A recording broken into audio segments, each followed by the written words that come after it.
All right, that we're going today's question that we're going to talk about here on the coffee Q&A, our daily coffee Q&A, is from Ali Daood. And he says that, what is he saying here? He says, "Good morning, Mom. How are you, man? Good to see you." He's saying that I have a Mazzer major, I have a Mazzer Super Jolly and Eureka Mignon Manuale and want to start pour. What is your advice? Should I install the Filtro Pro Burrs in the Eureka, or stock burrs also make good pour over? And if a separate grinder is necessary for the pour over, which grinder would be better for $200 US? All right, so Ali, Ali's question is kind of related to yesterday's question about whether or not you should have a separate grinder for pour over as well as espresso. And I think that, yeah, again, it's a great idea to have a separate grinder for pour over and espresso. Now, here's the thing. In Ali's case, he's got both a Mazzer Super Jolly, which is a great little tiny grinder. A lot of retail coffee shops will use the Super Jolly because it's a small grinder, a little more affordable. They'll use that for their decaf. It's not as great a grinder as the Mazzer Major, but it's perfectly serviceable for most people at home. That grinder will last, again, the entirety of your existence on this planet. Now, he's also got the Eureka Mignon Manuale, which is another great commercial style grinder. So the Eureka Mignons are very well respected, very nice grinders. But he wants to start pour over. So he's got two grinders that are for espresso, and he wants to do pour over. Really, I would say, Ali, if you're going to do this, good morning, Michael. How are you, man? Good to see you. If you've already got two grinders. I'm presuming that by the fact that you're talking about changing the burr sets on the Eureka means that you really like the Super Jolly for your espresso. Stay with the Super Jolly for your espresso. Use the Eureka for pour over. But before you go out and spend money on burrs, and I do have links to all of that stuff down below in the description in case you guys might not know what we're talking about and want to have, or just click on it, you'll get to see exactly the equipment that we're talking about, as well as the burr set that he's talking about. I would suggest that use the stock burr sets on the Eureka, coarsen them up so that they'll grind the correct size for pour over, and try that. Use that for a while and see if your coffee is missing something that you really need to buy burrs for. Like, I tend not to buy burrs for things like I don't know if necessarily you really need them. These burrs are designed to grind very well for espresso. They should do very well for pour over.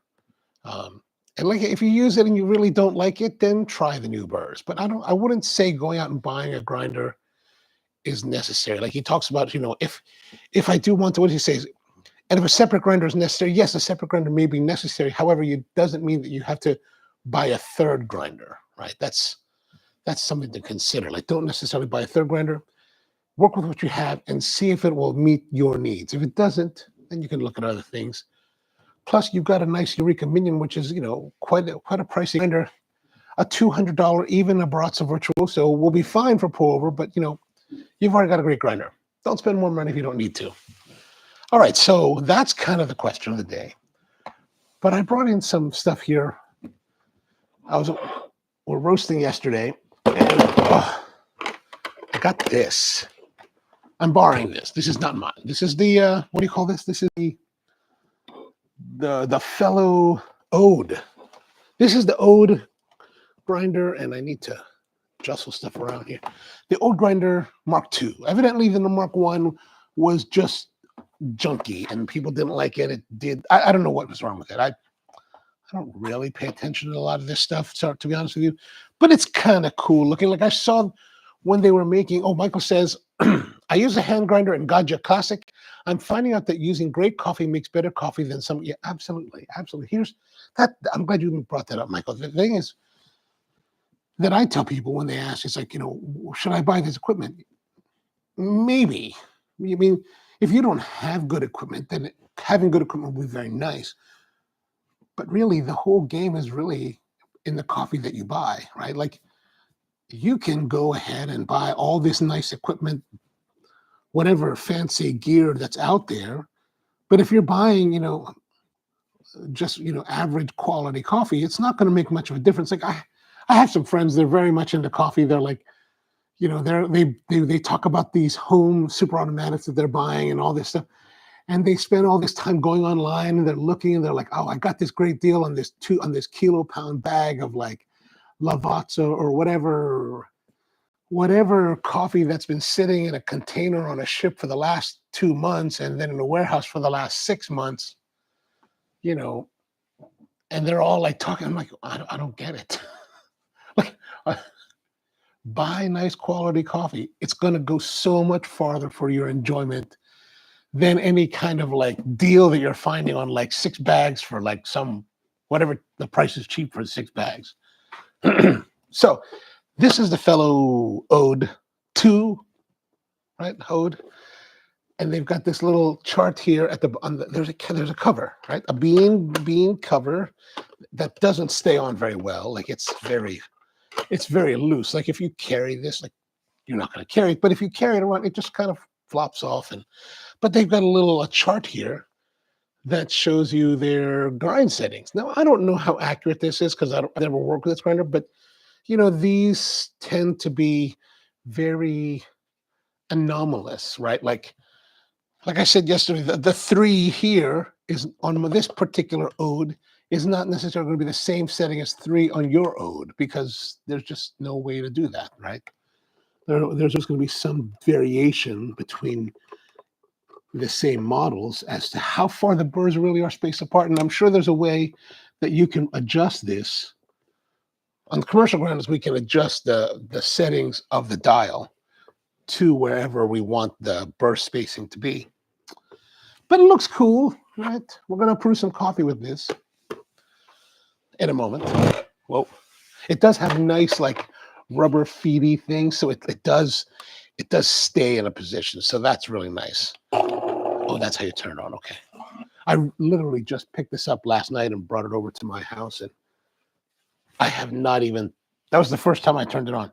And it's got this cup, right? This cup, I think this is a little magnetic thing here at the bottom that fits in here. Yeah, it fits in and swoosh, whoosh, and has a cover that I guess, you know, keeps it neat from like, you know, spreading around. And then inside here, they've got these little like, I don't know what you'd call these, whatever you call these, channels, paddles, wings, and it helps to direct the coffee instead of just sloshing around, which is that's got to be a nice touch. All right, so we're going to try this today, and we're going to get a timer, a scale. So how's everyone doing? What do you guys, are you brewing anything today? Have you drank your coffee? I know for like coffee drinking in the United States, or at least in the West, 10 o'clock's probably a little bit late in the day for most drinking.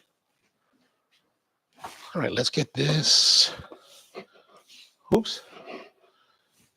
We've got a coffee today. This is a coffee that we roasted last night. This is from the Finca El Camilo from the Antioquia, Colombia, 18 to 1900 meters.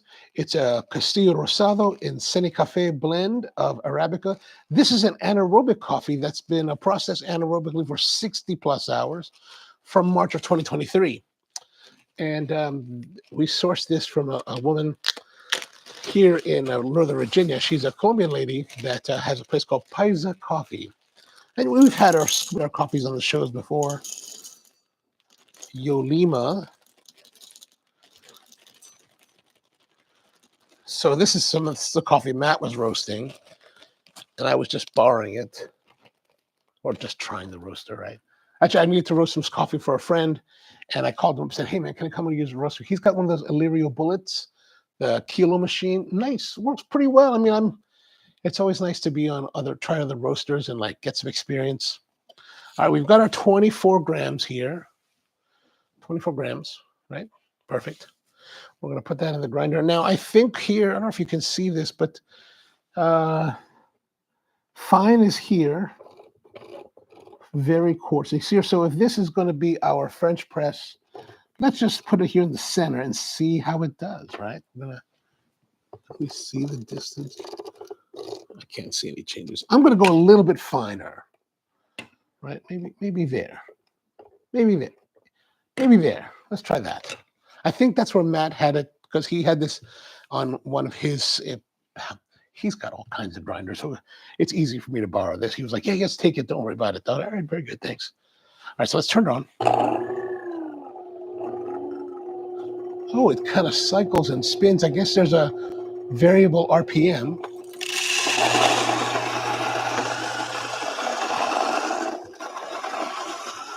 I don't know if you can see that.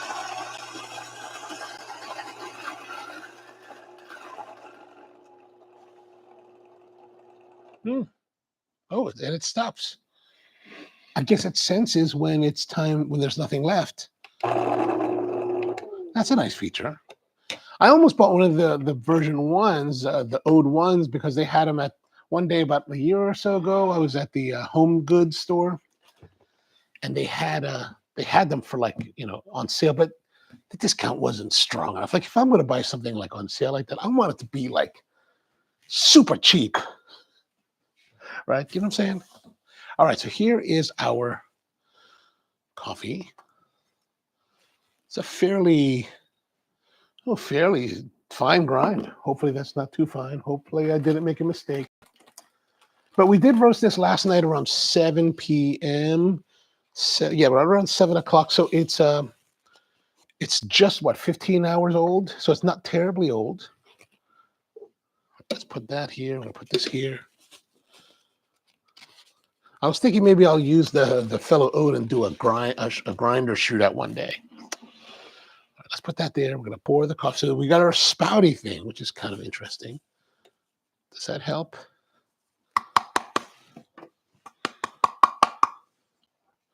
It's still a bit,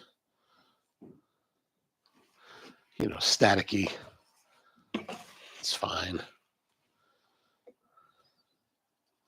Shake that out. Good, good. Michael says, I'm trying the Sumatra from Asman Arianto and roasted by the Regalia today. Regalia. Excited tasting. Gosh, sorry, I'm so poor at reading sometimes.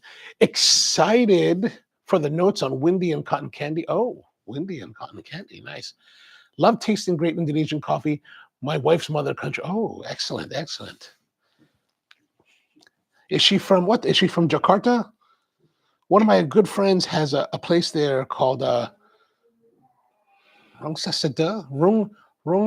I can't remember. He's got a couple cafes. One of them, I think he closed, but it was all white on the inside. He had like a stormtrooper helmet mounted to like an EK-43. It was pretty cool. It looked pretty cool. I never got a chance to visit, unfortunately. So I wish I could. All right. So what I also have here today is the fellow, whatever this is called, fellow kettle of some sort. This is the one that's electric. That's real basic. It heats and holds for a certain temperature. I had it set to 212. So now we're gonna brew and see how it goes. Oh.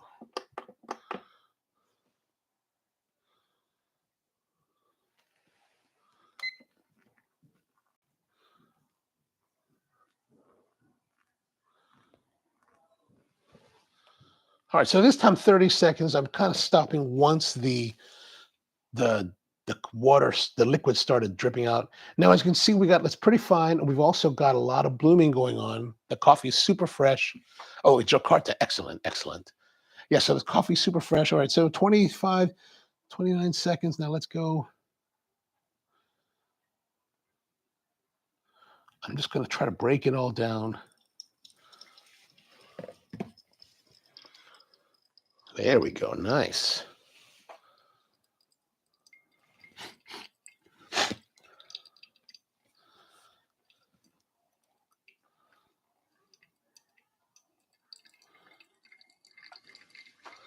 Yeah, so as you can see, it's really got a lot of blooming happening. I mean, we are within 15 hours of the roast. I am concerned based on, our tastings a few months ago, how well the coffee will perform right now, because, we are really, I think, in the window of maximum occlusion. So if you recall, a few months ago, we did this coffee tasting, how fresh is fresh? And we tasted the coffees every day. And I was really shocked to find that our typical our industry accepted practice for quality control taste testing of roasted coffee is 24 hours later. And I was shocked at how bad the coffee tasted compared to fresh out of the roaster. All right, we are at 182, 140, so 1 minute 47 seconds. So we are good. We are good. Whoops. We are good with the with our pacing, I think. I smell a little bit of roastiness coming out of it. 209, 204.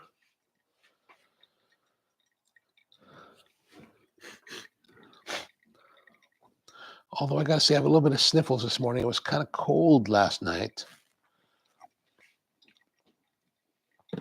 So, of course, you guys have any questions, let me know. 247 and 2 minutes 30 seconds coming up. So we're kind of on a good pace. As you can see, it's not. I don't think it's necessarily too difficult to do a pour over. Like a lot of people will tell you all kinds of recipes and ratios, and I don't think you necessarily need to worry about that. I think what you need to worry about more is keeping your coffee fully saturated, as well as keeping the flow, the water level relatively consistent. Of course, you're not going to always have consistent because it's always going to be flowing through it, right? But as long as you keep it relatively consistent, that way you keep pretty much all of the coffee saturated throughout the brew cycle. We're going to go up here. We're going to add, and something like this origami that has a big orifice, it's always flowing through. So we're going to bring it right to 350 degrees. 350 milliliters. 348, 350. There we go. Beautiful. What more can I ask for? You know, one of the criticisms that I've had for this fellow kettle is the controlled flow rate of the kettle. Like it has a jigger, a reducer in it. But, you know, in a practical environment of brewing coffee like this, I haven't noticed it as much. It was only during times when I've used the fellow kettle in other scenarios where we're doing cuppings or something like that, where I really want to get the force or get the water out of the kettle by force. Like in this, it's an open orifice, so I can go pretty hard with it. The fellow doesn't allow for that, at least the one that I used before. I don't know if this one does or not. I presume it does.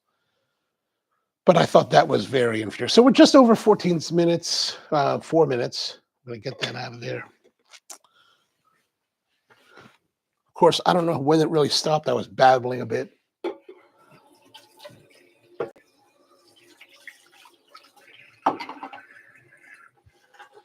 All right, so here is our elixir.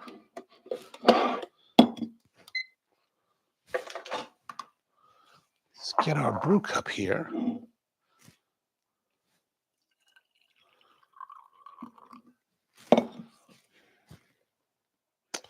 That looks kind of dark, isn't it? Gosh, nice, and that looks pretty thick. There are a bit of roasty notes to it. I think for this particular batch, because like there's a 500-gram batch, and that is about half the capacity of the Illyrio. And I think normally he roasts about 1,000 grams, a full kilo. Maybe a little bit more. 1,000. Yeah, because it's about 2.2 pounds he puts in for the full batch. But this one is half that batch, so it's definitely. I think it went fast for him. I think he was saying, and you can kind of smell that. It's a little bit roasty.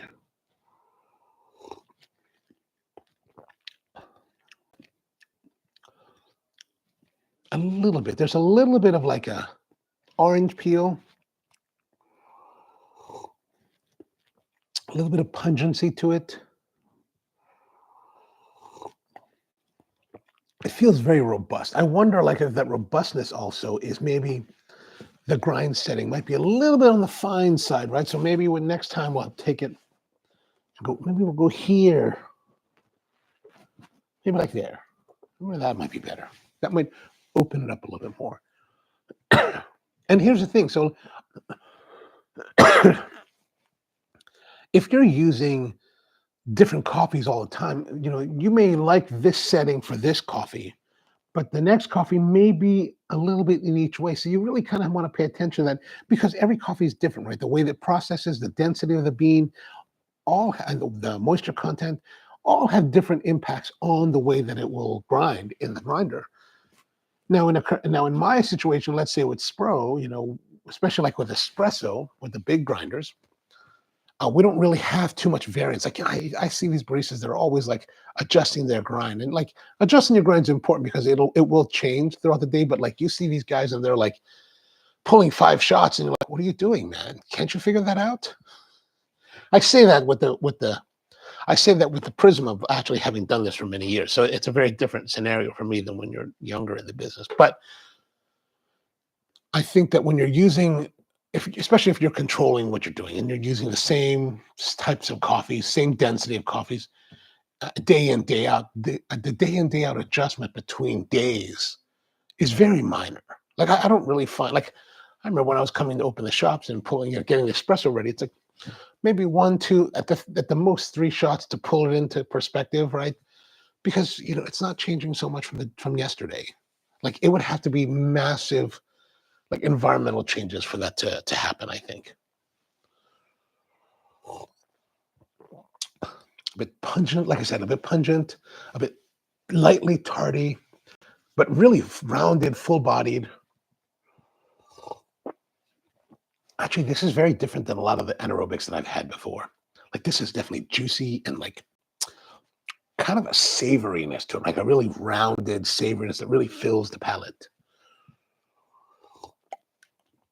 Like this is the kind of thing like when you go to coffee shops, you think about what should I have with my coffee? Like I want to get like a almond croissant. But this would be okay. It would be okay with an almond croissant.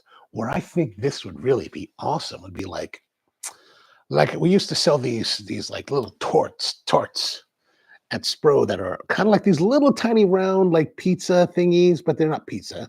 They've got like sliced tomato, sliced onion, and red peppers, and then with some maybe sliced olives, and then they're baked off, so they're very savory, right? I think, gosh, something like that would be well matched with this,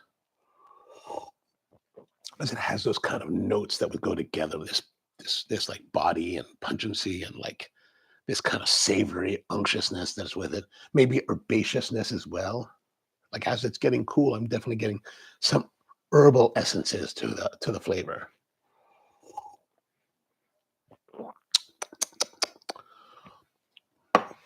All right, so that's good. That's good. That's interesting. What's it called again? This is the Finca El Camila from Amaga, Antioquia, Colombia. It's a Castillo Rajado and Cine Cafe blend of Arabica coffees, 60-hour Arabic processed from a year ago. It's actually harvested and processed a year ago. Very interesting. Like maybe with a pizza. Ooh, pizza would be nice. Oregano.